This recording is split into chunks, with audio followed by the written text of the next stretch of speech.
it going today on a Monday? I'm gonna have 2 lessons for you this week, and they're both gonna be kicking it old school. I'm talking old school. And your parents might be kind of into this too, because they might remember it from when they were little. So the first thing that we're gonna do is something I did when I was in elementary school.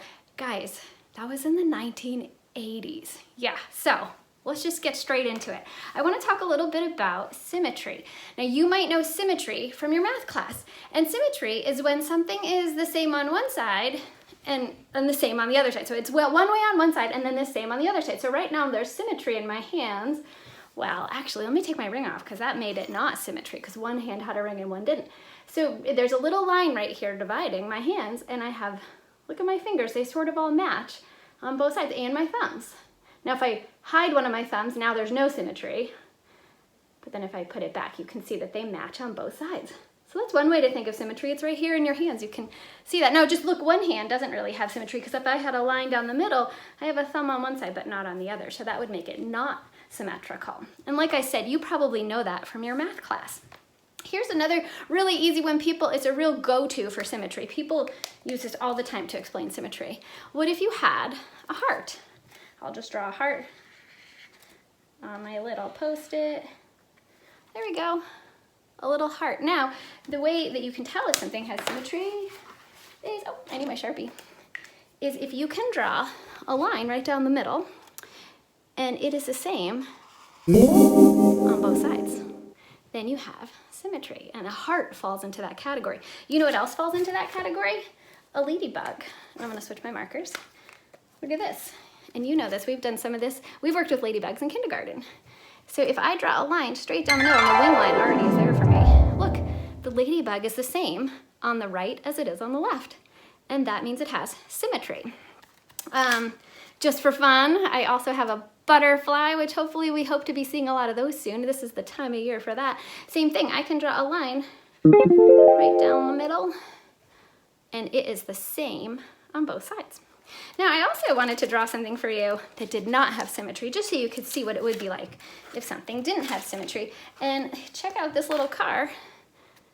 I mean, it's cute, beep, beep, but it does not have any symmetry. If I drew a line down the middle, it is not the same on one side as it is on the other. So this is an example of an image that doesn't have symmetry. Okay, so for this lesson, you only need a few things. You can use as many things as you want. You could use more items in this, but to do the very basic part of this lesson, you're just gonna need these things. Can you see those? Yeah.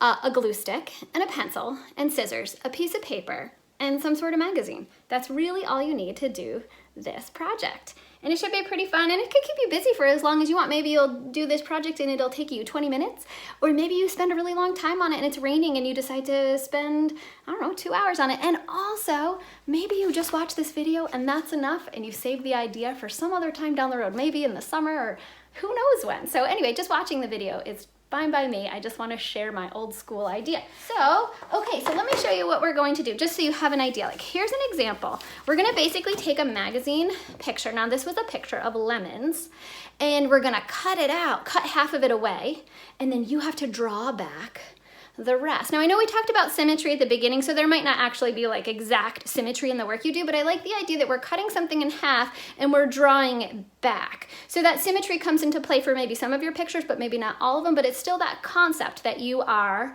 cutting something half away and then drawing the rest of it back. So I don't mean to confuse you, but it is nice to talk about words when we can, especially when they're related to math and then they dip into art, so you get the idea. Here we go, lemons. Oh, and if you want to see, I saved the rest of the paper. So I even used the rest of when I cut the paper away, I saved it, the magazine picture, so that I could use it as a reference. So I could have this off to the side while I was drawing my lemons and see the part that was missing. And here's another example. This is some student work. Here is a picture of just a guy with a pitchfork, another farming magazine. So there's a picture of a guy, and whoever drew this, and I'm so sorry, I don't even know who this was. It was in the art room, so I grabbed it. So they got cut away, and then check it out. You can draw the missing part. And you could make stuff out of, because stuff could come right out of your imagination and you could have new ideas for what this guy looks like, or you could draw it right what you saw in the magazine. So that's another example. I have one more right here. It's a hot air balloon. And so I cut it out. Well, actually I tore the edges. You can see this is torn edges.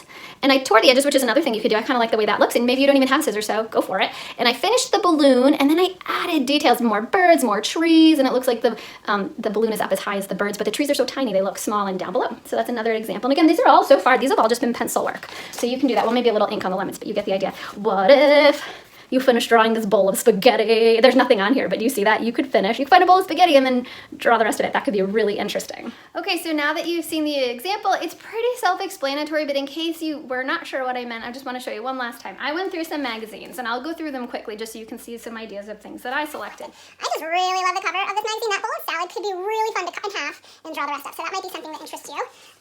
Whoa. Look at the bird in this magazine. Look at that gorgeous water and the reflection and the background's all blurry. I think a nice color pencil drawing could come from a page like that. So that's an interesting one. Another one I thought, I think this is the one I was going to demo. Check this out. This is called a fairy slipper. I'm going to stay over here. This is called a fairy slipper, and it's a giant picture of this flower, a real nice close-up. And you might be familiar on Vinalhaven with the lady slippers, because we have those on some of our land trust trails. We're lucky enough to have those. But this one's a little bit different version of this, and this one's actually called a fairy slipper. So that would be really fun to cut out of the magazine, or even just rip out of the magazine carefully, and then cut it in half, glue it on some paper, and draw the missing part. So that one is really nice. Now I'm like, I feel like I should do that one as my example. I really love this one. Just for fun, what else did I have? Oh, just a house. Maybe you find a house, and you just want to cut that in half and draw the rest. That could be interesting. And people can be very interesting. This is one of my knitting magazines, and I found this picture of this person right here, and it's got some it's close up and it's big, and I can imagine maybe cutting this in half, which always feels a little weird when it's like a person, but you get the idea. You would just maybe cut it right in half and then draw in the missing part, so that people can also make a really nice subject matter for this artwork. So that's cool. All right, well, I have to go back to that lady slipper. I mean the fairy slipper. I have to. It's so good. So I'll show you what I'm going to do next. So I'm going to use this picture right here.